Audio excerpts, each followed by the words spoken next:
오늘도 이 아침에 기도의 자리로 나오신 성도님들을 환영하고 축복합니다.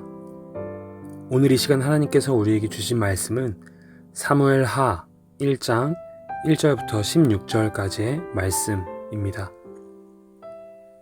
사울이 죽은 후에 다윗이 아말렉 사람을 쳐 죽이고 돌아와 다윗이 시글락에서 이틀을 머물더니 사흘째 되는 날에 한 사람이 사울의 진영에서 나왔는데 그의 옷은 찢어졌고 머리에는 흙이 있더라. 그가 다윗에게 나와 땅에 엎드려 절하매 다윗이 그에게 묻되 너는 어디서 왔느냐 하니 대답하되 이스라엘 진영에서 도망하여 왔나이다 하니라. 다윗이 그에게 이르되 일이 어떻게 되었느냐 너는 내게 말하라. 그가 대답하되 군사가 전쟁 중에 도망하기도 하였고 무리 가운데 엎드려져 죽은 자도 많았고 사울과 그의 아들 요나단도 죽었나이다 하는지라. 다윗이 자기에게 알리는 청년에게 묻되 사울과 그의 아들 요나단이 죽은 줄을 내가 어떻게 아느냐. 그에게 알리는 청년이 이르되 내가 우연히 길보아 산에 올라가 보니 사울이 자기 창에 기대고 병거와 기병은 그를 급히 따르는데 사울이 뒤로 돌아 나를 보고 부르시기로 내가 대답하되 내가 여기 있나이다 한즉 내게 이르되 너는 누구냐 하시기로 내가 그에게 대답하되 나는 아말렉 사람이나이다 한즉 또 내게 이르시되 내 목숨이 아직 내게 완전히 있으므로 내가 고통 중에 있나니 청하건대 너는 내 곁에 서서 나를 죽이라 하시기로 그가 엎드러진 후에는 살 수 없는 줄을 내가 알고 그의 곁에 서서 죽이고 그의 머리에 있는 왕관과 팔에 있는 고리를 벗겨서 내 주께로 가져왔나이다 하니라. 이에 다윗이 자기 옷을 잡아 찢음에 함께 있는 모든 사람도 그리하고 사울과 그의 아들 요나단과 여호와의 백성과 이스라엘 족속이 칼에 죽음으로 말미암아 저녁 때까지 슬퍼하여 울며 금식하니라. 다윗이 그 소식을 전한 청년에게 묻되 너는 어디 사람이냐 대답하되 나는 아말렉 사람 곧 외국인의 아들이니이다 하니 다윗이 그에게 이르되 내가 어찌하여 손을 들어 여호와의 기름 부음 받은 자 죽이기를 두려워하지 아니하였느냐 하고 다윗이 청년 중 한 사람을 불러 이르되 가까이 가서 그를 죽이라 하매 그가 치매 곧 죽으니라. 다윗이 그에게 이르기를 내 피가 내 머리로 돌아갈지어다 내 입이 내게 대하여 증언하기를 내가 여호와의 기름 부음 받은 자를 죽였노라 함이니라 하였더라. 아멘. 오늘부터 묵상하게 된 사무엘하는 사무엘상과 함께 한 권으로 이루어진 책입니다. 사무엘상에서 죽은 사울 왕에 대한 이야기가 이어져 사무엘하의 첫 부분으로 등장하게 됩니다. 그리고 오늘 본문에는 사울 왕의 죽음에 대한 다윗 왕의 반응과 태도가 나타납니다. 성경에는 시편과 같이 시의 형식으로 이루어진 말씀도 있고 어제까지 함께 묵상했던 에베소서와 같이 편지의 형식으로 이루어진 말씀도 있습니다. 오늘 본문인 사무엘서는 이스라엘의 역사를 기록한 역사서입니다. 이렇게 역사를 통하여 이루어진 말씀인 것이죠. 이렇게 다양한 형식의 말씀들이 성경 안에 들어와 있는 것은 그 형식 자체가 가지고 있는 어떤 독특성 때문이 아니라 모든 형식을 통하여 나타나는 하나님의 말씀이 있기 때문입니다. 특별히 오늘 본문을 통하여 우리는 이스라엘의 왕의 역사 중에서 사울 왕과 다윗 왕의 이야기를 보게 됩니다. 그리고 다윗 왕의 태도를 통하여 하나님께서 말씀하시는 것이 무엇인지 깨달을 수 있게 됩니다.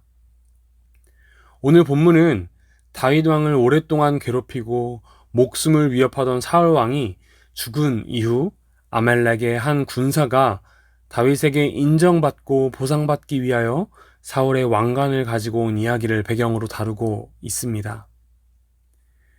우리가 잘 아는 것처럼 사울 왕은 다윗을 시기하였고 그를 죽이기 위해 많은 시도를 해왔습니다. 하지만 다윗 왕은 이러한 사울 왕까지도 하나님의 기름 부음 받은 자임을 고백하며 사울 왕의 목숨을 자신의 손으로 거두려 하지 않았습니다. 그리고 하나님의 심판을 기다리며 지냈습니다. 결국 역사 속에서 사울 왕은 전쟁의 패배로 인하여 목숨을 잃게 되었고, 다윗은 자신의 목숨을 끊임없이 노리던 원수로부터 자유를 얻게 된 것입니다. 여기서 우리가 깨달아야 하는 하나님의 말씀, 진리가 있습니다. 다윗은 자신을 죽이려고 달려드는 원수로부터 자신의 목숨을 구하게 되었지만 전혀 기뻐하지 않습니다. 오히려 슬퍼합니다. 오늘 말씀 11절입니다. 이에 다윗이 자기 옷을 잡아 찢음에 함께 있는 모든 사람도 그리하고. 아멘. 옷을 잡아 찢었다는 것은 극심한 슬픔과 비통한 마음의 표현입니다. 어떻게 다윗은 기뻐하는 내색은 전혀 하지도 않고 이렇게 자기 옷을 잡아 찢을 수 있을까요? 심지어 다윗은 이러한 모습에서 그치지 않습니다. 12절 말씀을 보면 사울과 그의 아들 요나단과 여호와의 백성과 이스라엘 족속이 칼의 죽음으로 말미암아 저녁 때까지 슬퍼하여 울며 금식하니라. 아멘. 저녁 때까지 슬퍼하며 울며 금식하는 모습이 바로 다윗의 모습이었던 것입니다. 이러한 다윗의 모습을 보면서 어렸을 적 제 모습을 한번 생각해 보게 되었습니다. 어렸을 때 저를 괴롭히던 형이 부모님께 혼나는 모습만 봐도 통쾌해하고 즐거워하던 저의 모습과는 달리 다윗은 자신의 목숨까지도 위협하던 사울 왕이 죽었음을 애통해하며 슬퍼하며 울며 금식하는 모습을 보이는 것이죠. 어떻게 이런 모습이 가능할까요? 오늘 본문 14절 말씀입니다.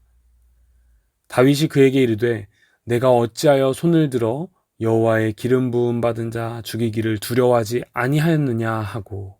아멘. 다윗의 태도는 오로지 하나였습니다. 하나님의 선택에는 실수가 없다는 사실을 믿고 있었던 것이죠.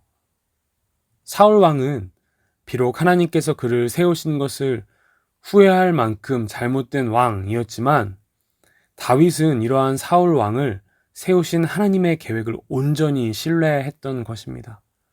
비록 자기에게 큰 어려움이 끊임없이 다가오더라도 말이죠. 사랑하는 사김의 교회 성도 여러분, 우리의 삶에 우리는 얼마나 하나님의 말씀과 계획을 신뢰하며 살아가는 모습을 보이고 계신가요? 내 생각과 너무 다르고 나의 계획과는 전혀 맞지 않는 상황을 마주할 때 과연 얼마나 우리의 그 모든 상황을 통하여 일하시는 하나님을 신뢰하시나요? 다윗은 이 외에도 그의 모든 삶을 통하여 하나님이 일하고 계심을 분명히 신뢰하는 사람이었습니다. 비록 실수하여 자신의 뜻대로 행할 때도 있지만 하나님께서 선지자를 통하여 말씀하시면 또 여러 방법으로 깨닫게 하시면 바로 회개하며 하나님의 뜻으로 돌이키는 왕이었습니다. 왜냐하면 하나님을 두려워하는 자였기 때문입니다. 그리고 하나님은 그렇게 하나님을 신뢰하고 하나님을 경외하는 자를 사용하십니다. 다윗 왕은 이스라엘의 역사에 있어서 가장 존경받는 왕이며 하나님께서 사랑하시는 자였습니다. 저는 저와 사랑하는 우리 사김의 교회 성도님들 모두가 다윗 왕처럼 하나님께서 사랑하시는, 기꺼이 사용하시는 사람이 되기를 소망합니다. 그렇게 되기 위해서 우리는 다윗의 태도를 보며 본받아 살아야 하는 것입니다. 그 태도는 바로 이 믿음을 갖는 것입니다. 하나님은 절대 실수하지 않으십니다. 하나님은 나를 통하여 일하실 계획이 있으십니다. 나의 생각보다 크신 분이십니다. 라는 믿음이죠. 사랑하는 사김의 교회 성도 여러분, 우리의 삶에 수없이 많은 어려움이 다가오고 있나요? 그렇다면 그 어려움을 통하여 우리를 깨닫게 하실 하나님의 마음을 알기 위하여 애쓰기를 소망합니다. 우리를 괴롭히는 원수가 어려움을 당하고 있나요? 무조건 기뻐하기보다는 그를 통하여 우리에게 깨닫게 하실 하나님의 뜻이 무엇인지 생각해보며 하나님의 마음으로 그 원수를, 그 어려움을 바라봅시다. 누구나 그 상황으로 인하여 기뻐할 수는 있지만 아무나 그 상황을 통하여 일하신 하나님의 마음을 깨달을 수는 없습니다. 간절히 바라기는 모든 상황 가운데 하나님의 마음을 깨닫고 하나님께서 기뻐하시는 삶의 태도로 살아가시는 모든 성도님들 되시기를 간절히 소망합니다. 함께 기도하시겠습니다. 첫 번째로 기도하실 때에 하나님의 마음을 깨달을 수 있는 지혜를 구하는 기도를 합시다. 그리스도인들에게 다가오는 모든 상황은 하나님의 계획 안에 있음을 고백하며 우리에게 다가오는 모든 상황을 통하여 그저 단순히 기뻐하거나 슬퍼하거나 원망하는 것이 아니라 그 너머 일하시는 하나님의 계획을 구하기 위해 기도하며 나아가면 좋겠습니다. 하나님, 모든 상황을 통하여 일하시는 하나님의 계획을 깨닫고 온전히 신뢰하게 하옵소서. 내 뜻대로 행하기보다 하나님의 뜻을 깨달아 살아내는 우리가 되게 하소서. 함께 기도하시겠습니다. 두 번째로 함께 기도하실 때에 작은 일에 일희 일비하지 않는 담대한 마음을 구하며 기도합시다. 하나님께서는 때로는 우리에게 어려운 일을 통하여 하나님의 마음을 깨닫게 하시기도 하고 좋은 일을 통하여 우리를 향한 위로의 마음을 깨닫게 하시기도 합니다. 그 모든 것이 하나님의 인도하심임을 고백하며 기도합시다. 하나님, 나의 모든 삶이 하나님의 손길 안에 있음을 신뢰하게 하시고 세상과 다르게 작은 일에 일희일비하지 않는 담대한 믿음을 허락하여 주시옵소서. 그 믿음을 통하여 나를 사용하여 주시옵소서. 함께 기도하시겠습니다.